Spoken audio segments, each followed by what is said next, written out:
Welcome back, students. In today's video, we are going to study one interesting property of liquid surface, that is surface tension. Actually, in this second chapter, we are studying mechanical properties of fluids. Fluids include both liquids and gases.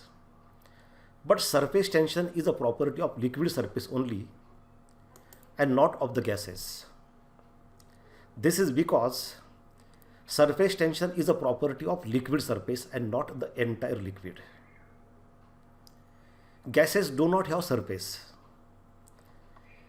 Surface tension ही liquid सरफेसची property आहे. बघा या बीकरमध्ये तुम्हाला इथं liquid दिसतं, त्याला वर सरफेस आहे. त्या सरफेसची प्रॉपर्टी आहे, पूर्ण लिक्विडची ती प्रॉपर्टी नाही. गॅसेसला सरफेस नसतं. एखाद्या कंटेनरमध्ये जर आपण लिक्विड भरलं तर त्या लिक्विडचं जेवढं व्हॉल्यूम आहे तेवढाच स्पेस त्या बीकरमध्ये, त्या कंटेनरमध्ये ते ऑक्युपाय करतं. याच्या उलट गॅस मॉलिक्युल्समध्ये तसं नसतं. गॅसमध्ये तसं नसतं. गॅस मॉलिक्युल्स हे रँडम मोशनमध्ये असतात. There intermolecular forces are very negligible. Therefore they occupy entire space of the container.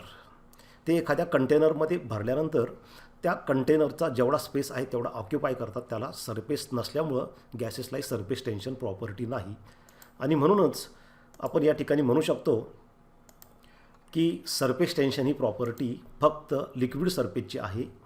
आणि म्हणून इथं म्हटलं आहे, while studying pressure we consider both liquids and gases. म्हणजे प्रेशरचा अभ्यास करताना, म्हणजे फ्लुइड्सचा अभ्यास करताना आपण लिक्विड्स आणि गॅसेस दोन्ही विचारात घेतो. But as gases do not have free surface, they do not exhibit surface tension. त्याच्यामुळं गॅसेसला सरफेस टेन्शन नसतं. Due to surface tension, surface of liquid behaves like a stretched elastic membrane. Surface टेन्शनमुळं लिक्विडचं surface हे stretched elastic मेम्ब्रेनसारखं वागतं. इथं तुम्हाला काही उदाहरणं दिसत आहेत. This is balloon filled with air. Surface tension, as the name indicates, it is a tension in the surface. हे सरफेसमध्ये असलेला ताण आहे. ज्या पद्धतीने आपण फुग्यामध्ये हवा भरल्यानंतर त्या फुग्याचं जे सरफेस आहे त्याच्यामध्ये ताण निर्माण होतो. Tension is produced in the surface of this balloon and due to that tension it behaves like a stretched elastic membrane and it try to contract, it try to shrink, it try to minimize its area. So that tension in the surface or this diaphragm. समजा एखादा diaphragm, एखादा पडदा आपण ताणून बसवला तर तो पडदा, त्याच्यामध्ये एक ताण निर्माण होतो. किंवा आपण हँडग्लोव्ज, फिट्ट हँडग्लोव्ज हातामध्ये घातल्यानंतर ते जसं आकुंचन पावण्याचा प्रयत्न करतात आणि त्याच्यामध्ये त्या सरफेसमध्ये एक टेन्शन निर्माण होतं. तशा पद्धतीचं टेन्शन ह्या लिक्विडच्या सरफेसमध्ये असतं. बघा या ठिकाणी कापड, एक रिंग घेतली आपण, त्या रिंगला एक कापड आपण ताणून बसवलं तर त्या कापडाच्या सरफेसमध्ये एक ताण निर्माण होतं. Surface tension. लिक्विडचं सरफेससुद्धा अशाच पद्धतीने स्ट्रेच्ड मेम्ब्रेनसारखं वागत असतं. आणि त्या लिक्विडच्या सरफेसमध्ये एक ताण असतो. That property is called as surface tension. And we can prove this by doing one experiment, that liquid surfaces behave like a stretched membrane. Liquid surface जे आहेत ते स्ट्रेच्ड मेम्ब्रेनसारखे वागतात. हे आपण एका एक्सपेरिमेंटने प्रूव्ह करू. आणि तो एक्सपेरिमेंट आता बघा या ठिकाणी तुमच्यासमोर आहे. We can prove that surface of liquid behaves like a stretched elastic membrane by performing one experiment. Take a soap solution in a beaker. Take one metal ring. Tie a light thread between two diametrically opposite points of a metal ring. Length of the string should be greater than the diameter of the ring. Dip the ring in the soap solution and take it out. You will observe that film of soap solution forms on the ring and the thread remains shapelessly.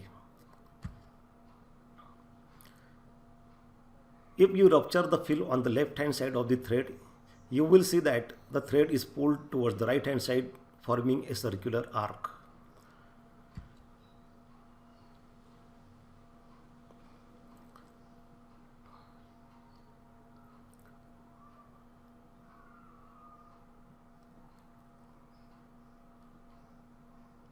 On the other hand, if you rupture the film on the right hand side of the thread, you will observe that the thread is pulled towards left hand side, again forming another circular arc. From this, we can conclude that there is a contraction in the surface of the film. Thus, the free surface of liquid behaves like a stretched membrane under tension. That's why it is called as surface tension. It is a tension in the free surface of a liquid, just like there is a tension in the surface of balloon filled with air. Soap bubbles are formed because of surface tension. Surface टेन्शनमुळे soap bubbles तयार होतात. जसे आपण हवेची फुगे बनवतो तसे या पद्धतीने त्या ठिकाणी ही फिल्म तयार झालेली आहे आणि त्याच्यामध्ये हवा आहे. म्हणजे याचा अर्थ हे सॉलिडसारखं झालं, लिक्विड असूनसुद्धा त्याचे फुगे म्हणजे सोप बबल्स तयार झालेले आहेत. हे सरफेस टेन्शनमुळे शक्य आहे. Small insects like water spiders can walk on the surface of water because a surface film is form on the free surface of a liquid which behave like a stretched membrane. म्हणजे पाण्यावरती एखादा पडदा अंथरल्यासारखं ते झालेलं आहे आणि त्याच्यामुळं water स्पायडरला त्यांना त्या पाण्याच्या सरफेसवरून चालता येतं. जसं आपण ग्राउंडवरून चालतो तसं त्या पद्धतीने हे छोटेसे कीटक किंवा वॉटर स्पायडर्स ह्या लिक्विड सरफेसवरून चालतात. त्यांच्यासाठी हे लिक्विड नसून सॉलिड असल्यासारखं आहे वरचं सरफेस. त्याचवेळी इथं बघा, needle floats on the surface of water. हे निडल जे आहे वॉटर सरफेसवरती तरंगते. म्हणजे ॲक्च्युली निडल ही स्टीलची बनलेली असते आणि ती पाण्यापेक्षा 7 पट जड आहे. Density of steel is 7 times greater than density of liquid water. Even then it doesn't sink. तरीसुद्धा ती बुडत नाही. This is because of surface tension. जी फिल्म तयार झालेली आहे वर आणि त्या फिल्ममुळं सरफेस टेन्शनमुळं त्याला सॉलिडसारख्या प्रॉपर्टीज तयार होतात आणि त्याच्यामुळं ही टाचणी किंवा ही निडल त्याच्यावरती तरंगते. Water droplets take spherical shape because of surface tension. हे पाण्याचे जे थेंब आहेत ते ते त्यांचा आकार स्पेरिकल आहे. ते सरफेस टेन्शनमुळे झालेलं आहे. हे याच्याबद्दल आपण नंतर पुढं बघूच. Water doesn't pass through tiny holes of fabrics of umbrella because of surface tension. छत्रीचं जे कापड आहे त्याचं जे फॅब्रिक्स आहे त्याच्यामध्ये छोटेसे होल्स असतात. त्या होल्समधून पाणी झिरपत नाही पावसाळ्यामध्ये. याचं कारण सरफेस टेन्शन आहे. सरफेस टेन्शनमुळं ह्या पाण्याचीच एक फिल्म तयार होते त्या फॅब्रिक्समध्ये, त्या होल्समध्ये. म्हणजे पाण्याचा एक पडदा तयार होतो आणि तो पाण्याचा पडदाच त्या पावसाच्या पाण्याला आतमध्ये झिरपू देत नाही. असे बरेचसे उदाहरणं सरफेस टेन्शनचे आपल्याला रोजच्या जीवनामध्ये बघायला मिळतात. Rain droplets take spherical shape because of surface tension. This blade floats on the water because of surface tension. Water doesn't pass through the fabrics of this tent because of surface tension. Mercury droplets are spherical in shape. This is because of surface tension. Water doesn't pass through the fabrics of this raincoat. This is also because of surface tension. ह्या सगळ्या ज्या properties आहेत ह्या लिक्विडला प्राप्त झालेल्या आहेत ह्या surface टेन्शनमुळे झालेल्या आहेत. See one more experiment about this surface tension. Take a water in a glass. Take a blotting paper, take one needle, apply grease on the needle. Keep that needle on the blotting paper and keep that blotting paper on the water surface. See what happens. After some time, the blotting paper sinks but needle floats on the surface of water. काही वेळानंतर तो blotting paper बुडतो कारण तो blotting paper water absorb करतो. अर्थात तोही surface टेन्शनमुळेच absorb करतो. ते कॅपिलरीमध्ये या चॅप्टरमध्ये आपल्याला नंतर शिकायचं आहे. त्याच्यामुळं तो भिजला जातो आणि तो आतमध्ये बुडतो.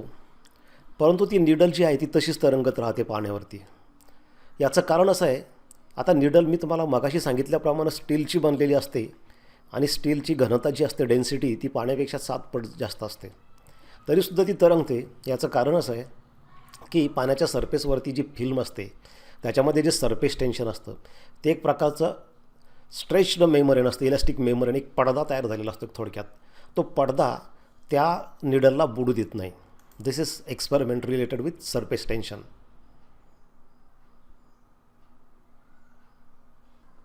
It is essential to study surface tension to understand fluid mechanics, lubricants, detergents. Surface टेन्शनचा अभ्यास करणं यासाठी आवश्यक आहे की फ्लुईड मेकॅनिक्सचा स्टडी करण्यासाठी त्या फ्लुईडच्या प्रॉपर्टीज, सरफेस टेन्शन ही महत्त्वाची प्रॉपर्टी ती माहिती असली पाहिजे. त्याचवेळी आपण ऑइलचा यूज करतो वेगवेगळ्या ठिकाणी, तर ते ऑइल कोणत्या कारणासाठी वापरणार आपण हे त्याच्या सरफेस टेन्शनवर ठरतं. आणि म्हणून ऑइल कंपन्या जेव्हा ऑइल तयार करतात तेव्हा त्याच्यामध्ये त्या ऑइलच्या सरफेस टेन्शनचा स्टडी केला जातो आणि त्याप्रमाणे ते ऑइल तयार केलं जातं. त्याचवेळी डिटर्जंट बनवणाऱ्या कंपन्या असतात. डिटर्जंट आपण घरी यूज करतो कपडे धुण्यासाठी वगैरे, तर ते डिटर्जंट पाण्यामध्ये टाकल्यानंतर त्या वॉटरचं सरफेस टेन्शन चेंज होतं. तर ते सरफेस टेन्शन किती प्रमाणात चेंज झालं पाहिजे त्यासाठी डिटर्जंट तयार करताना ह्या सरफेस टेन्शनचा यूज त्या ठिकाणी होत असतो. Water spiders are able to walk on the surface of water and while walking their feet produce dimples on the surface without rupturing the film. हे उदाहरण आपण मगाशी पाहिलंच की जे वॉटर स्पायडर्स आहेत किंवा त्याच्यासारखे छोटे कीटक जे आहेत ते पाण्यावरून चालू शकतात, कारण त्यांच्यासाठी पाण्याचं सरफेस हे पाणी लिक्विड नसून ते एक सॉलिडसारखं असतं, कारण एक फिल्म तयार झालेली असते, stretched मेमरीन.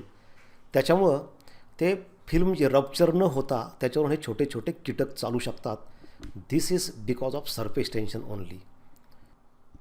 This is one more example of surface tension and trying to break water droplet but not possible because of surface tension. हे सरफेस टेन्शनचं एक उदाहरण आहे की मुंगी एक पाण्याचा थेंब आहे, त्याला ब्रेक करायचा प्रयत्न करते, पण सरफेस टेन्शन त्या वॉटरचं जे असतं ते पाण्याचा थेंब ब्रेक होऊ देत नाही. We can explain this concept of surface tension on the basis of molecular theory. For that purpose, we have to see some definitions, some concepts from molecular theory. First of all, molecular forces. Intermolecular force. The force of attraction between two molecules is called as intermolecular force. सबस्टन्समध्ये जे molecules असतात ते एकमेकांना attract करत असतात. हे जे force of attraction असते त्याला म्हणतात intermolecular force. Intermolecular forces are of two types. First is cohesive force.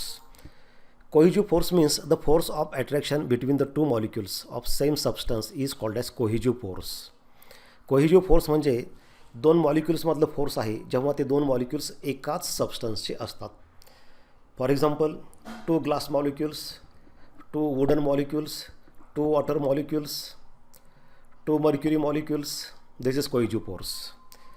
Generally, cohesive force is strong in case of solids. Therefore, solids have definite shape, size, volume. Cohesive force हे liquid आणि गॅसेसच्या तुलनेमध्ये खूप strong असतं सॉलिड्समध्ये. त्यामुळे सॉलिड्सला एक स्वतःचा आकार असतो. In case of liquids, the cohesive force is weak as compare to that in case of solids, because intermolecular distance in liquids is more as compare to the intermolecular distance in solids. लिक्विड्समधलं दोन मॉलिक्युल्समधलं अंतर हे तुलनेने सॉलिड्सपेक्षा जास्त असतं. आणि दुसरं कारण म्हणजे लिक्विडचे जे मॉलिक्युल्स आहेत आतले ते मोशनमध्ये असतात, रँडम मोशनमध्ये असल्यामुळं त्यांच्यामधलं इंटरमॉलिक्युलर फोर्स हे तुलनेने कमी असतं आणि त्याच्यामुळं लिक्विड्सला स्वतःचा शेप असा नसतो. And in case of gas the intermolecular force is very small, almost negligible, because gas molecules are widely separated and they are in the state of random motion. ते एकतर वाईडली सेपरेटेड आहेत, त्यांच्यामधलं अंतर जास्त आहे, ते random मोशनमध्ये असतात. त्याच्यामुळं गॅस मॉलिक्युल्समधलं इंटरमॉलिक्युलर फोर्स हे सॉलिड्स आणि लिक्विडच्या तुलनेमध्ये खूप असतं. आता सॉलिड्समध्ये सुद्धा इंटरमॉलिक्युलर फोर्स हे वेगवेगळ्या सॉलिड्सला वेगवेगळं असतं.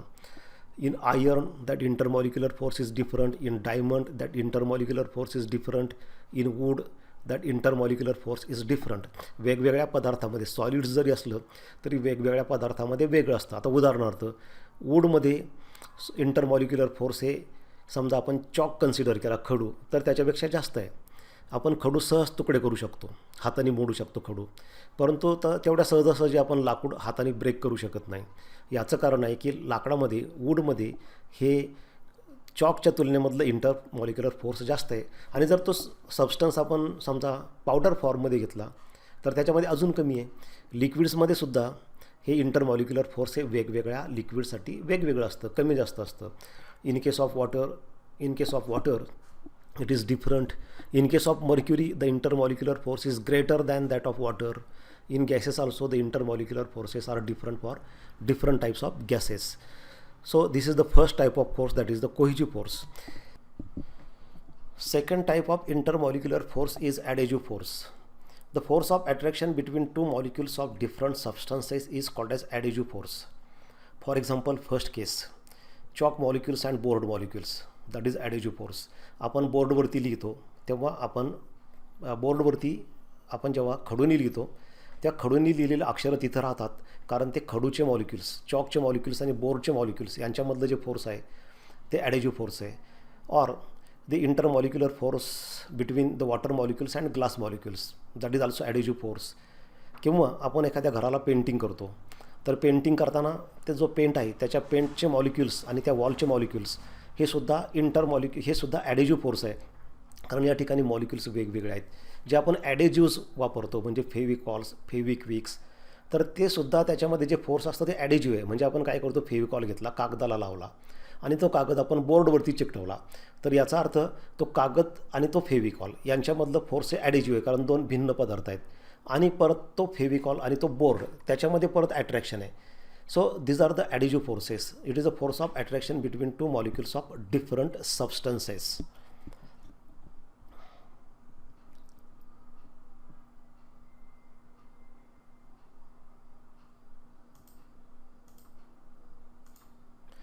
Then the next concept is range of molecular force. What do you mean by range? Range means the distance between the two molecules up to which molecular forces are effective is called as molecular range. म्हणजे आपल्याला माहिती आहे की दोन मॉलिक्युल्समध्ये force of attraction असतं, पण त्याला एक लिमिट असतं की हे फोर्स किती अंतरापर्यंत काम करेल, त्याला लिमिट असतं. हे जनरली 10⁻⁹ मीटर सॉलिड्समध्ये, जनरली सॉलिड्स आणि लिक्विड्समध्ये 10⁻⁹ मीटर इतकं असतं, म्हणजे नॅनोमीटरमध्ये असतं.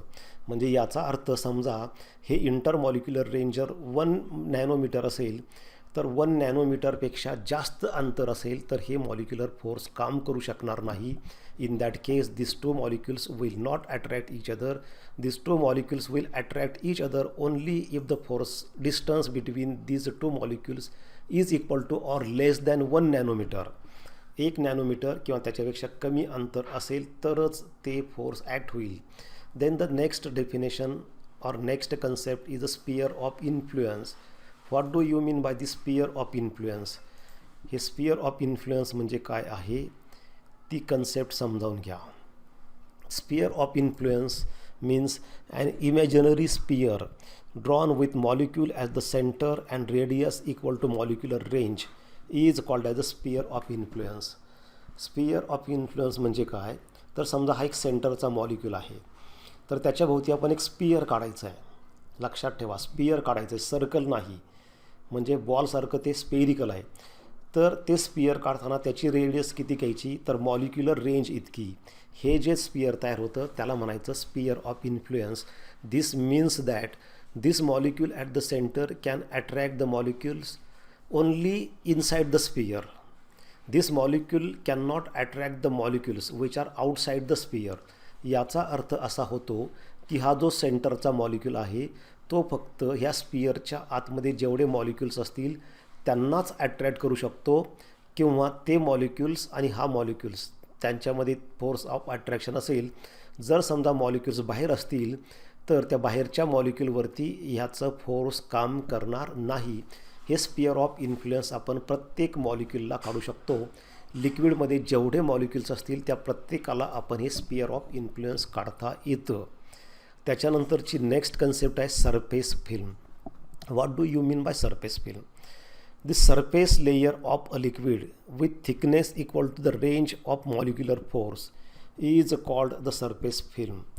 म्हणजे हे लिक्विड ह्या फिगरमध्ये बघा, याचं वरचं जे लेयर आहे ते वरचं लेयर त्याची थिकनेस किती असली पाहिजे, तर ती मॉलिक्युलर रेंज इतकी असली पाहिजे. मग अशी आपण डेफिनेशन पाहिली. तो जो वरचा लेयर तयार होईल, तो जो वरचा लिक्विडचा थर तयार होईल त्याला म्हणायचं सरफेस फिल्म. आणि ह्या सरफेस फिल्ममध्येच सरफेस टेन्शन असतं, त्याच्यामुळेच याच्यावरती वॉटर स्पायडर चालू शकतात. हे जे थिकनेस असते, मॉलिक्युलर रेंज हे प्रत्येक लिक्विडला वेगवेगळं आहे. वॉटरला वेगळं आहे, केरोसिनला वेगळं आहे, ग्लिसरीनला वेगळं आहे, मर्क्युरीला वेगळं आहे. त्यामुळे हे सरफेस फिल्मची थिकनेस वेगवेगळ्या लिक्विडला वेगवेगळी असते. Now what do you mean by free surface of a liquid? It is the surface of a fluid which does not experience any shear stress. म्हणजे पहा, हे वरचं लेयर आहे. फ्री सरफेस म्हणजे काय, तर जे शेअरिंग स्ट्रेस एक्सपिरियन्स करत नाही. आता या चॅप्टरच्या सुरुवातीला आपण शिअर स्ट्रेसबद्दल शिकलो आहे. शिअर स्ट्रेस काय करतं, तर बॉडीचा शेप चेंज करतं. तर ते शिअर स्ट्रेस या ठिकाणी लागू होत नाही. असं जे सरफेस असतं त्याला म्हणतात free surface. For example, the interface between liquid and air, that is the free surface of a liquid. उदाहरणार्थ की लिक्विड आणि एअर याच्यामध्ये जे बाउंड्री आहे, जे इंटरफेस आहे, ते फ्री सरफेस झालं. Now try to understand the explanation of surface tension on the basis of molecular theory. Consider a beaker containing a liquid. Let there are three molecules A, B and C. A is well inside the liquid, B is in the surface film and C is on the surface, free surface of a liquid. Sphere of influence of molecule A consists of all the liquid molecules, while some part of the sphere of influence of B lies in air, and in this part there are air molecules, and for C, half of the sphere of influence is in air and half of the sphere of influence is in liquid. Therefore, half part of this sphere of influence of C consists of water molecules, which will exert a cohesive force on these molecules, and remaining half part consists of air molecules, which will exert adhesive force on this molecule. Now, as the molecule A contains all the water molecules, the net cohesive force acting on this molecule A will be 0. A हा molecule पूर्णपणे लिक्विडच्या आतमध्ये असल्यामुळं आणि त्याच्यामध्ये सगळे लिक्विडचेच molecule असल्यामुळं Aवरती सगळ्यांचं कोहिजिव्ह force हे 0 होईल. याचं कारण असं आहे की सिमेट्री बघा, या ठिकाणी डाव्या बाजूला जेवढे मॉलिक्यूल्स आहेत तेवढेच उजव्या बाजूला आहे. त्यामुळं लेफ्ट हँड साईडला जेवढं कोहिजिव्ह फोर्स असेल तेवढंच राईट हँड साईडला आहे. वरच्या बाजूला जेवढे मॉलिक्युल्स आहेत तेवढेच खालच्या बाजूला आहे. त्यामुळे वर जेवढं कोहिजिव्ह फोर्स असेल तेवढंच खाली असेल. या बाजूला इकडे जेवढे असतील तिरपे असे तेवढेच खाली असतील. Therefore net cohesive force is 0. Equal and opposite forces will cancel each other, will balance each other, and net cohesive force acting on molecule A will be 0, and therefore molecule A will be free to move anywhere. तो molecule A free आहे, त्याच्यावर कुठलंही force नाही. Weight negligible आहे. Molecule इतका हलका असतो की त्याचं वेट ग्रॅव्हिटेशनल फोर्स हे या ठिकाणी आपण नेग्लिजिबल म्हणजे 0च घेतो. त्याच्यामुळे याच्यावर कोणताही फोर्स नसल्यामुळे तो बांधल्या गेलेला नाही. Molecule A is not bound, it is free to move anywhere. On the other hand, for molecule B, some part of the sphere of influence lies in air. त्याचा काही भाग एअरमध्ये असल्यामुळं एअरचं जे ॲडेजिव्ह फोर्स असतं ते निग्लिजिबल असतं, almost 0. Therefore net force in upward direction is less than net force in downward direction. याच्यामध्ये काय झालं आहे की वरच्या बाजूला एअर मॉलिक्युल्स थोडेसे असल्यामुळं त्या एअर मॉलिक्युल्सचं ॲडेजिव्ह फोर्स हे जवळजवळ 0 असतं. त्यामुळे वरच्या बाजूला फोर्स हे खालच्या बाजूपेक्षा तुलनेने कमी पडतं. लेफ्ट हँड साईडला जेवढं आहे तेवढं राईट हँड साईडला ते बॅलन्स करेल. पण वरच्या बाजूला वॉटर मॉलिक्युल्स कमी असल्यामुळं वरच्या बाजूचं नेट फोर्स हे खालच्या बाजूपेक्षा थोडं कमी होईल आणि त्यामुळं रिझल्टंट फोर्स हे डाऊनवर्ड डायरेक्शनला ॲक्ट होईल. तसंच मॉलिक्यूल सीमध्ये तर निम्मा भाग वर आहे. वरच्या निम्मा भागामध्ये ॲडेजिव्ह फोर्स हे 0च असतं जवळजवळ. ॲडेजिव्ह फोर्स वॉटर आणि एअर मॉलिक्युल्समधलं निग्लिजिबल आहे. फक्त जे काय आहे ते वॉटर मॉलिक्युलचं कोहिजिव्ह फोर्स आहे. त्याच्यामुळं वरच्या बाजूला फोर्सच नसल्यामुळं नेट फोर्स हे डाऊनवर्ड डायरेक्शनला तयार होतं. That means these molecules B and C are not free.